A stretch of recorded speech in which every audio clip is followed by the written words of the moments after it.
Если у вас Toyota Camry 30 2004, 2005, 35, рано или поздно будет у вас проблема с тормозным главным цилиндром и цепление главным цилиндром. Вот где он расположен. Вот здесь. Прямо не можете его разглядеть. Вот его трубка. Смотри, где педаль, там отсоединяйте. И все хорошенько смоете, почистите. Сальники поменяйте. И обратно. Это тормозной главный цилиндр.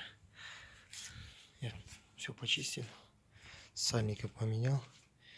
Теперь отцепление.